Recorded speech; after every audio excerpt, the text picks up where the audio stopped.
একটা ইমাম আর একটা ইমামের মাসালার দিকে মতভেদ থাকতে পারে, এক হুজুরের আর এক হুজুরের মাসালা মতভেদ থাকতে পারে।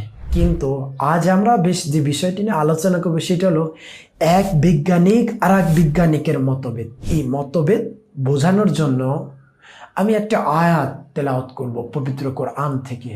সেইটা হলো সূরাতুল বাকারার।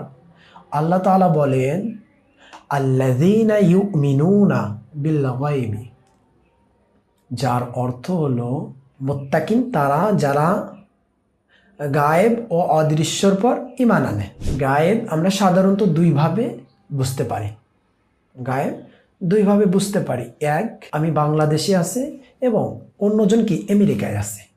ওই আমেরিকান ব্যক্তি আমাকে এসে বললে আমেরিকান প্রযুক্তি অনেক ভালো, বড় বড় বিল্ডিং এবং বড় বড় বিজ্ঞানিক আছে, এগুলো কি আমাকে